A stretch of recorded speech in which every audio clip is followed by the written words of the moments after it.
তাহলে আপনার মোবাইলে হয়তো ভিউজ আসতে বন্ধ করে দিয়েছে, হয়তো ভিউজ আসছে না, হয়তো আসছে একটা কি দুইটা। তো যদি আপনাদের ইউটিউব চ্যানেল গ্রো করতে চাও তাহলে এই ভিডিওটি আপনারা মন দিয়ে দেখুন, পুরো ভিডিওটি ওয়াচ করুন। এই ভিডিওটি দেখার পর যদি আপনাদের একটু হেল্পফুল মনে হয় তাহলে এই চ্যানেলটিকে আপনারা সাবস্ক্রাইব করবেন, কেন যে এরকম ইউটিউব টিপস নিয়ে ভিডিও আমি প্রতিনিয়ত ছেড়ে থাকি এই চ্যানেলে। আমার এই ভিডিওটি হচ্ছে আপনারা কিভাবে ইউটিউব স্টুডিওতে, ওয়াইটি স্টুডিওতে ইউটিউব চ্যানেলে আপনাদের যে চ্যানেলটা আছে সেই চ্যানেলের ল্যাঙ্গুয়েজ আপনারা কিভাবে সেট করবেন।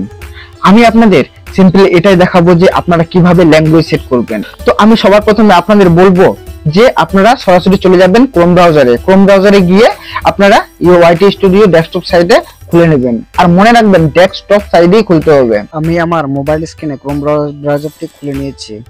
তো এবার আমি চলে যাব সার্চ অপশনে, এখানে গিয়ে দেখবো যে ইউটিউব অ্যাপ্লিকেশনটা আমি সার্চ করবো। এখানে ইউটিউব অ্যাপ্লিকেশনটা সার্চ করার পর আপনারা দেখতে পাচ্ছেন এখানে আমি ক্রোম ব্রাউজারটি ওপেন করে নিচ্ছি ওয়াইটি স্টুডিওটি ডেস্কটপ সাইটে। তো এবার ইউটিউব স্টুডিওটি ডেস্কটপ সাইটে আমি লগ ইন করে নেওয়ার পর আপনাদের সামনে এমন একটা ইন্টারফেস শো করবে। এখানে সিম্পলি আপনারা দেখতে পাচ্ছেন যে নিচের দিকে, সব থেকে নিচের দিকে একটা সেটিং অপশন, এই সেটিং অপশনে আপনারা ক্লিক করলে এরকম ইন্টারফেস আসবে।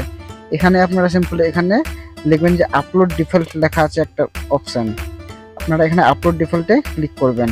আপলোড ডিফল্টে ক্লিক করার পর এখানে আপনাদের 2 নম্বর অপশনটাতে চলে যেতে হবে অ্যাডিশনাল সেটিংয়ে আপনাদের চলে যেতে হবে। এখানে গিয়ে আপনারা দেখতে পাচ্ছেন এখানে ল্যাঙ্গুয়েজ, ভিডিও ল্যাঙ্গুয়েজ বলে একটা অপশন আছে, এখানে আপনারা সিম্পলি একবার ক্লিক করবেন। এখানে ক্লিক করার পর এখানে আপনারা অনেকগুলো যার যেটা ল্যাঙ্গুয়েজ আছে এখানে আপনারা সেই ল্যাঙ্গুয়েজটা সেট করে নেবেন। যদি আপনারা এই ল্যাঙ্গুয়েজটা সেট করে নেন তাহলে আপনাদের মোবাইলের যে চ্যানেলটা আছে সেই চ্যানেলটার অতিরিক্ত পরিমাণে ভিউজ আসতে শুরু করে দেবে। তো আমি এই চ্যানেলটিতে আমার যে ল্যাঙ্গুয়েজটা আছে আমি সেটা সিলেক্ট করে নিয়েছি। তো এটাই ছিল আমার ভিডিওর মূল কারণ। আপনারা এই ভিডিওটি যদি দেখে যদি একটু হেল্প মনে হয় তাহলে এই ভিডিওটিকে সাবস্ক্রাইব করবেন। এরকম অনেক ভিডিও এই চ্যানেলে ছাড়া হয়।